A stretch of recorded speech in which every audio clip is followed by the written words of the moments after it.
अनीसा की सांसें जोर जोर से चलने लगी। भीगे कपड़ों के अंदर से हवा की सरसराहट तन बदन में शोला भड़का रहे थे। जिस्म के शोलों को बरसात की रिमझिम फुहारें कहाँ ठंडा कर पा रही थी। आज से पहले कोई लड़का इतना पास आया भी तो नहीं था। आज तक किसी लड़के ने स्पर्श जो नहीं किया था। अब तक किसी की छुअन से जो अनजान थी। अनीसा आर्यन के बाहों की पकड़ से अलग होकर भागते हुए जब अपने घर गई तो आज उसका कलेजा जोर जोर से धड़क रहा था। उसकी सांसें तेज चल रही थी। जब माँ ने उससे पूछा कि कॉलेज से आ गई, माँ की बातों को अनसुना करते हुए माँ की बातों को जवाब दिए बिना ही अपने कमरे के अंदर चली गई। अपने भीगे कपड़ों को आज बाथरूम में ना बदल कर शीशे के सामने खड़े होकर अपने कपड़े उतारने लगी। खुद को देखने लगी।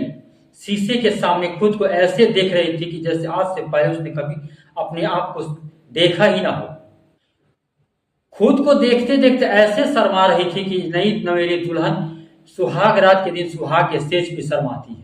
शर्माते शर्माते अचानक ही उसके हाथ अपने शरीर के हर अंग को छूने लगे। उसके शरीर के हर अंगों पर फिसलने लगे। वो आज ना चाहते हुए भी वो सब कर रही थी जो आज से पहले वो कभी की नहीं थी और ना ही करना चाहती थी। उसके हाथ उसके जिस्म पर ऐसे फिसल रहे थे जैसे नहाते वक्त साबुन शरीर पर फिसलता है। आज उसका बदन ऐसे तप रहा था जैसे जेठ की गर्मी हो। आज से पहले ऐसी तड़प उसके अंदर कभी नहीं थी। पलंग पर जाकर बिन पानी मछली की तरह तड़पने लगी। जब उसकी गर्मी उसे बर्दाश्त नहीं हुई तो सीधे भागकर बाथरूम में चली गई। उसी हालत में बाथरूम में जाकर अपने ऊपर ठंडा पानी डालने लगी ताकि अंदर की गर्मी कुछ कम हो सके। वो अपने ऊपर जितना ही पानी डालती उतने अंदर उसकी आग भड़कते जाती। 1 घंटे नहाने के बाद भी वो आग उसके अंदर का ठंडा ना हो सका। फिर अपने कमरे की एसी चालू कर सोने की कोशिश कर रही थी पर उसे नींद कहाँ आ रही थी। अनीसा बड़बड़ाते हुए कह रही थी, आर्यन तुमने मेरे अंदर ऐसी चिंगारी भड़का दी है। अब तो ऐसा लगता है कि तुम्हारे बिना अब जीना मुश्किल हो गया है। पता नहीं ये आग कब शांत होगी। नमस्कार, आदाब, सत श्री अकाल। मंजर सफर में आपका स्वागत है। प्लीज हमारे चैनल को लाइक करें, सब्सक्राइब करें, कमेंट करें। साथ ही बेल आइकन दबाना ना भूलें ताकि हमारी वीडियो सबसे पहले आप तक पहुंच सके। प्लीज आप हमें बताएं कि आप ये वीडियो कहां से देख रहे हैं। साथ ही अपना नाम बताना ना भूलें। वो सावन की पहली बरसात। सुबह तो मौसम साफ सुथरी थी। कॉलेज आते वक्त मौसम साफ थी। आसमान में कोई बादलों का नामो निशान नहीं था।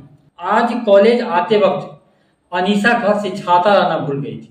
कॉलेज से निकलते वक्त अचानक से बरसात शुरू हो गई। कॉलेज के कैंपस में ही एक पेड़ के नीचे जाकर खुद को बारिश के बूंदों से बचाती रही मगर बरसात और तेज होने लगी। आर्यन उसी कॉलेज में पढ़ने वाला लड़का था जिससे अनीसा बहुत प्यार करती थी। आर्यन ने जब पेड़ के नीचे अनीसा को भीगता देखा तो दौड़ते हुए जाकर अपना जैकेट खोलकर उसके माथे पर रखकर ढक दिया। उस बारिश में वो खुद भी भीग रहा था मगर खुद की भीगने की कोई उसे चिंता नहीं थी। उसे तो अनीसा को छुपाना था। आर्यन अपनी जैकेट लेकर उसके पास पहुंचता उससे पहले बारिश से बचने के लिए वो पेड़ के चक्कर लगाने लगे ताकि बारिश के रिमझिम बूंदों से खुद को बचा सके। मगर बरसात एक एक बूंद उसके जिस्म के हर अंग को छूती चली जा रही थी। ऐसा लग रहा था जैसे कि उसके हर एक अंग के साथ बरसात की हर एक बूंद खेलती जा रही हो। उसके हर अंग को भिगाती नीचे जमीन पर गिर रही थी। उसके अंदर एक अलग ही रोमांच पैदा कर रही थी। बारिश की बूंदें अलग ही एक ऐसा एहसास पैदा कर रही थी जो आज से पहले उसने कभी महसूस नहीं किया था। आज से पहले वो भीगी तो बहुत बार थी मगर इस बार भीगने का मजा कुछ और ही था। शायद आर्यन के ख्यालों में जो खोई हुई थी। ऐसा लग रहा था कि आर्यन ही उसके अंगों को छू रहा है। उसे लग रहा था कि यह बारिश की बूंदें नहीं, आर्यन की अंगुलियां उसके जिस्म में फिर रही हो। ऐसा नहीं था कि वो बारिश में आज पहली बार भीग रही। आज से पहले बहुत बार ही वो भीगते हुए कॉलेज गई थी या भीगते हुए घर आई थी मगर इस बारिश का अलग ही कुछ अंदाज था। पर ऐसा एहसास उसे पहली बार हुआ था वो दूसरे ख्यालों में थी। तब तक अनीसा के अनजाने से अरमानों को जैसे पंख लग गए थे। अनीसा को आर्यन ने जिस जैकेट के अंदर ढक रखा था उसी जॉकेट के अंदर अनीसा ने आर्यन को भी अंदर खींच लिया। आपस में दोनों एक ही जॉकेट में होने के कारण दोनों आंखों ही आंखों में कुछ कहने की कोशिश करने लगे। उनकी गर्म सांसें सांसों से टकराने लगती है। दोनों खुद को काबू करने की कोशिश करने लगे, पर दोनों एक दूसरे के जिस्म की गर्मी को महसूस करने भी लगे थे। दोनों एक दूसरे के भावनाओं को समझते देर नहीं लगी। दोनों प्यार के सागर में डूब जाना चाहते थे। दोनों एक दूसरे में डूबते भी चले गए। दोनों इतनी गहराई में चले जाना चाहते थे ताकि वहां समुंदर की लहरें उसे बाहर किनारे तक ना ला सके। दोनों जितनी दूर जाने की कोशिश करते, प्यार के झोंके उसे पास ला देते। चाह कर भी दोनों खुद से अलग नहीं हो पा रहे थे। दोनों एक दूसरे की बाहों में समा जाना चाहते थे। उसकी गर्म सांसें जब उसके गालों पर पड़ती तो उसके अंदर की आग को और हवा मिल जाता। वो और कसमसा कर सिकुड़ जाती। उसके तन बदन में अलग ही हलचल होने लगती, जिसे उसे रोक पाना उसके बस की बात नहीं थी। उसका गोरा चेहरा सुर्ख लाल हो जाता। उसके आगोश में समा जाना चाहती थी, मजबूत बाहों के घेरे में समा जाना चाहती थी। आग भड़कती जा रही थी, वो ठंडा होने का नाम नहीं ले रहा था। दोनों एक दूसरे के बाहों में समा जाना चाहते थे। दोनों एक दूसरे के बाहों में भर लेना चाहते थे, पर ऐसा नहीं कर पाए। शायद बरसात भी उनकी सब्र का परीक्षा ले रहा था।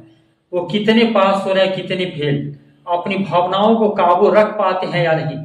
शायद बरसात की बूंदें उन्हें मिलाने की ठान ही ली थी। आज उन्हें अब पता ही नहीं था कि आज उनका प्यार परवान चढ़ने वाला है। जो प्यार सिर्फ नजरों ही नजरों तक सीमित था, वो आज खुलकर सबके सामने आ गया। शायद आंखों ही आंखों का प्यार कोई ना कोई नाम मिलने वाला था। दोनों इसी पल के इंतजार में थी, कौन पहले इस प्यार का इजहार करेगा। दोनों ने अपने प्यार का इजहार कर दिया। आज बारिश ना होती तो शायद उनके दिल की बातें उनके दिल के अंदर ही दब कर रह जाती। ये दिल की बातें आज बाहर जुबा पे नहीं आ पाती। पहली नजर का प्यार कब दिल में बस गया, दोनों को पता ही नहीं चल पाया। दो अजनबी कैसे एक हो गए, उन्हें खुद पता नहीं चल पाया।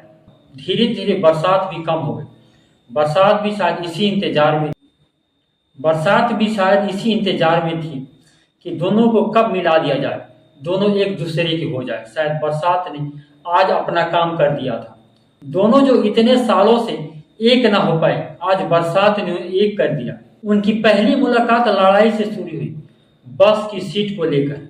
आर्यन बस की सीट पर बैठे कॉलेज आ रहा था, तो अनीसा भी उसी बस पर सवार थी।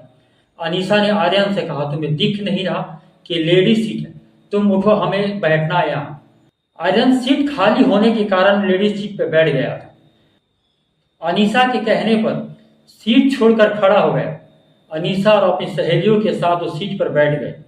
सीट पर बैठते ही जोर जोर से हंसने लगे। अपने सहेलियों से कहने लगे, मैंने इस लड़की को एक झटके में सीट खाली करवा ली।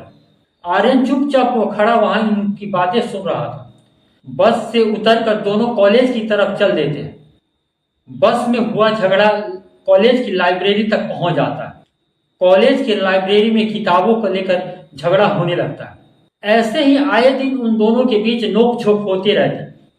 किसी न किसी बात को लेकर आपस में झगड़ा होता रहता। कोई किसी की टांग खींचने से बाज नहीं आता। आर्यन अपने दोस्तों के साथ मिलकर अनीसा की टांग खींचता। आर्यन अनीसा को चिढ़ाते हुए उसे सुनाकर ही कहता कि खुद को ब्यूटी क्वीन समझती है, खुद को बहुत खूबसूरत समझती है, मगर दिखती तो है बंदरिया की जैसा। अनीसा भी उसे चिढ़ाते हुए कहती, देखो खुद को बहुत बड़ा हैंडसम समझता है, पर दिखता कैसा है, न शक्ल है न सीरत है। अनीसा सच में बहुत खूबसूरत थी। उसकी खूबसूरती की तारीफ करना कोई नहीं भूलता था। हर कोई उसकी खूबसूरती देखकर जला करता था। वो कॉलेज की सबसे सुंदर लड़की थी। आर्यन भी कुछ कम नहीं था। हैंडसम जवान, अच्छी खासी बॉडी बना रखी थी। वो भी देखने में काफी सुंदर था। उन दोनों को पता ही नहीं चला कि कब उनकी नोक-झोंक प्यार में बदल गई।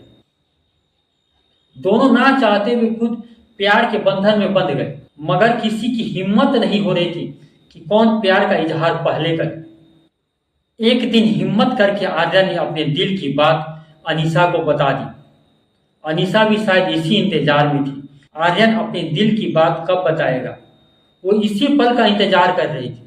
आर्यन ने जैसे अपने दिल की बात कही, अनीसा को उस प्यार को एक्सेप्ट करने में 1 सेकंड का समय नहीं लगा। वो तो पहले से चाहती थी उसे। अनीसा ने भी अपने दिल की बात बता दी। जब प्यार परवान चढ़ा तो दोनों के बीच सारी दूरियां मिट गई। दोनों कब एक दूसरे के हो गए, दोनों एक दिन एक हो गए, दोनों की चाहत पूरी हो गई। अनीसा को जिस चीज का इंतजार था, आज उसकी सारी ख्वाहिशें पूरी हो गई। अनीसा कितने दिनों से इस पल का इंतजार कर रही थी कि आर्यन उसके प्यार के जज्बात को समझेगा, और आर्यन ने उसे अपना बना ही लिया। एक दिन अचानक अनीसा को पता चला कि मां बनने वाली है, तो उसने आर्यन से शादी करने के लिए कही, मगर आर्यन ने साफ साफ मना कर दिया। उसने कहा, अगर मैं तुम जैसे लड़की से शादी करता रहा तो मुझे कितनी ही लड़कियों से शादी करनी पड़ेगी। मैं कितनों से शादी करूंगा। मैं तो तुमसे अपना पुराना बदला ले रहा था। तुम्हें अपने प्यार के जाल में फंसाकर मैंने अपनी बदला पूरी की। मैं तुम्हें अपने प्यार के जाल में फंसाकर उससे अपना बदला वसूल करना चाहता था, जो आज मैंने पूरी कर ली। तुम्हें अपने हुस्न पे, अपनी खूबसूरती पे बहुत घमंड था, वो मुझे तोड़ना था, मैं उसे तोड़ चुका। अनीसा ने कहा, तुम मुझे ऐसा धोखा नहीं दे सकते, तुम मेरे जज्बातों के साथ खेल नहीं सकते। मैंने तुम्हें दिल से चाहा था, दिल से अपना पति माना था, तभी तुमको अपना जिस्म और जान दोनों तुम्हारे सामने रख दी। तुमने मुझे कहीं मुंह दिखाने के काबिल नहीं छोड़ा। मैं नहीं जानती थी कि आर्यन मुझे एक दिन धोखा देगा। तुम मुझसे अगर शादी नहीं करोगे तो मैं जमाने को क्या बताऊंगा कि इस बच्चे का बाप कौन है, ये किसका बच्चा है।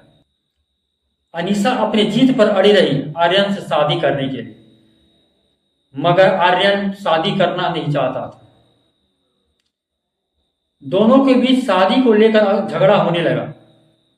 बात बहुत बढ़ गई।